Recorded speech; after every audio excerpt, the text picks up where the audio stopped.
ये जामुन कर दो। हाँ हाँ बिटिया देती हूँ, ये लो। मम्मी, ये बूढ़ी अम्मा इस उम्र में भी कितना काम कर रही हैं। हाँ बेटा, शायद इनका इस दुनिया में कोई नहीं होगा, तभी तो इतनी उम्र में भी खुद काम कर रही हैं। चलो बेटा, ऑटो वाला वेट कर रहे हैं। उस औरत की बातों को सुनकर जानकी नाम की उस बूढ़ी औरत की आंखें भर आती हैं और वो अपने आप से ही बातें करने लगती है। हाँ, आज मैं इस दुनिया में अकेली हूँ, पर कल तक मैं अकेली नहीं थी, मेरा भी परिवार था। पर सुनो जी, पापा को गए 1 महीना हो गया, पर तुम्हारी माँ अभी तक सदमे से बाहर नहीं आई। घर के सारे काम मैं करूं और वो आराम से बैठकर रोटियां तोड़े। मैं कोई नौकरानी नहीं हूँ, तुम इन्हें किसी वृद्धाश्रम में छोड़ाओ, मैं तंग आ गई हूँ इनसे। तुम जानती भी हो सुधा, तुम क्या बोल रही हो? ये घर माँ के नाम है, अगर माँ चली गई तो उनके साथ ये घर भी चला जाएगा, फिर रहना सड़क पर। बात करती हो। लाओ मेरा टिफिन दो, मैं लेट हो रहा हूँ। विनोद काम पर चला जाता है, तभी जानकी मंदिर से आ जाती है। पोता सूरज भी साथ था। मम्मी देखो, दादी माँ और मुझे प्रसाद में खीर मिली, आप भी खाओ ना मम्मी।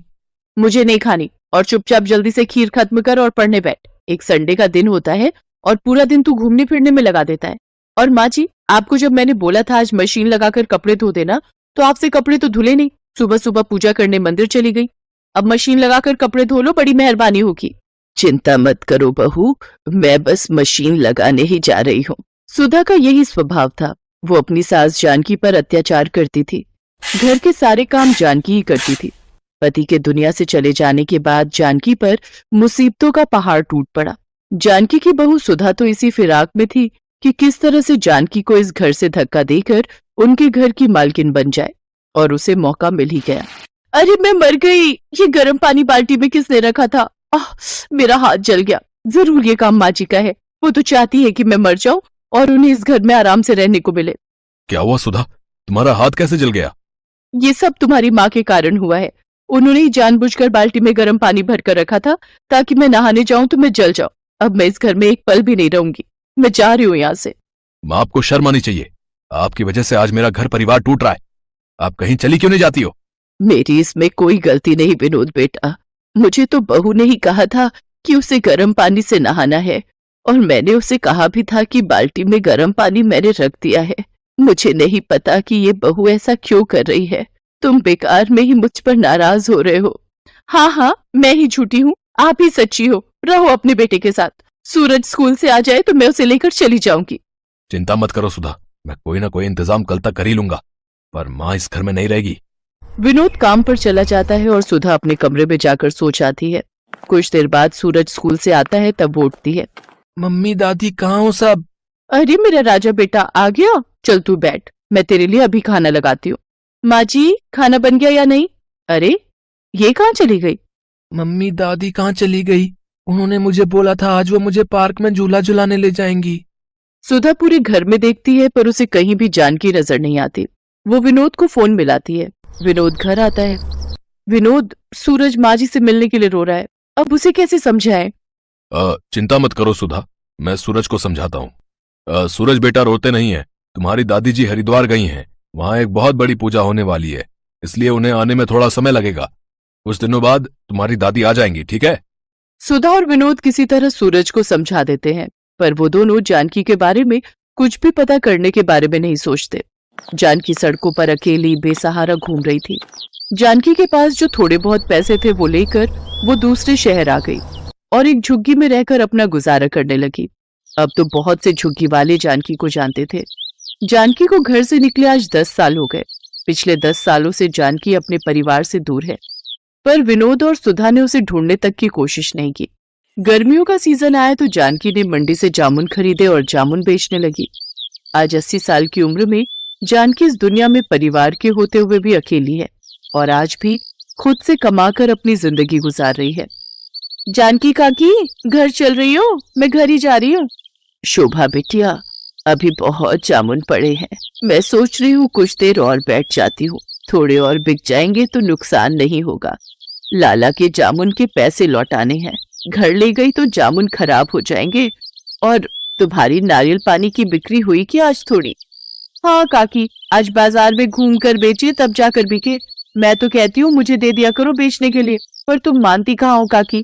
नहीं बिटिया, तुझे भी तो अपने घर का ख्याल रखना है। तू भी तो कितनी मेहनत करती है ना। तेरे बापू की तबीयत ठीक नहीं रहती, माँ भी तो घरों में काम करती है। कम से कम तू मेहनत करके घर को चला लेती है, ये बहुत बड़ी बात है बिटिया। चिंता मत कर, मेरी बूढ़ी हड्डियों में बहुत ताकत है। जिंदगी के दुखों ने मेरे शरीर को मजबूत बना दिया है। तुमसे बहुत कुछ सीखने को मिलता है काकी। अच्छा मैं घर चलती हूँ, फिर तुम आराम से आ जाना। जानकी को जामुन बेचते रात हो गई। उसके पास अभी भी जामुन बचे हुए थे। तभी उसके पास एक गाड़ी आकर रुकती है। अरे यार, जामुन खाने का बहुत मन हो रहा है, चल ना उन अम्मा से जामुन लेते हैं। एक काम कर, तू जल्दी से जाकर ले आ, मैं गाड़ी साइड लगाता हूँ। अम्मा 50 रुपए के जामुन कर दो। अभी करती हूँ बेटा। अम्मा मेरे पास 500 का नोट है, आपके पास खुले होंगे? नहीं बेटा, मेरे पास खुले तो नहीं है। सूरज, सूरज, तेरे पास 50 रुपए है क्या? जरा पकड़ा दे है तो। सूरज। जानकी सूरज नाम सुनकर थोड़ी घबरा जाती है। अचानक वो लड़का गाड़ी से बाहर निकलता है और जानकी को देखकर चौंक जाता है। दादी माँ, और यहाँ? सूरज तब छोटा था। 10 साल का बच्चा सूरज आज 20 साल का हो चुका था। सूरज अपनी दादी को पहचान गया और वो दादी दादी कहकर अपनी दादी के गले लगकर फूट फूट कर रो पड़ा। सूरज कॉलेज में पढ़ रहा था तो वो इसी शहर में रहता था। सूरज को जानकी से सारी बात पता चलती है और वो भी अपने पोते से लिपट कर खूब रोती है। इसके बाद जानकी सबसे विदा लेकर अपने पोते सूरज के साथ अपने शहर अपने घर पहुंचती है। जानकी को सूरज के साथ देखकर विनोद और सुधा हैरान रह जाते हैं, पर सूरज गुस्से में था। मम्मी पापा, आखिरी बार आप लोगों से मिलने और अपना सारा सामान लेने आया हूँ। आज के बाद मैं आप लोगों को अपनी शक्ल कभी नहीं दिखाऊंगा। मैं दादी के साथ रहूंगा। आपने मुझसे झूठ बोला कि दादी माँ हरिद्वार गई हैं, पर आज 10 साल बाद दादी की हालत देखकर सचमुच मुझे आपको अपने माता पिता कहते हुए भी शर्म आ रही है। मैं हमेशा दादी माँ के बारे में आपसे पूछता था, पर आप हमेशा टाल देते थे। कहीं ऐसा ना हो जैसा आपने दादी माँ के साथ किया है ना, कल आपके साथ ऐसा हो जाए। पर नहीं, आपके साथ ऐसा कुछ नहीं होगा, क्योंकि मैं तो आप दोनों के साथ अपने सारे रिश्ते तोड़कर दादी माँ के साथ जा रहा हूँ। नहीं सूरज बेटा, ऐसा मत कर, हम तेरे बिना जी नहीं पाएंगे। हमें माफ कर दो सूरज बेटा, ऐसा मत करो। तुम हमारे बुढ़ापे का सहारा हो। अच्छा, तो दादी माँ के बुढ़ापे का सहारा भी तो आप ही थे ना? तब आपने क्यों नहीं सोचा मैं आप दोनों की नहीं सुनूंगा, मैं दादी माँ के साथ जा रहा हूँ। सूरज जानकी के साथ वापस जाने लगता है। तभी सुधा और विनोद रोते बिलखते जानकी के पैरों में गिर जाते हैं।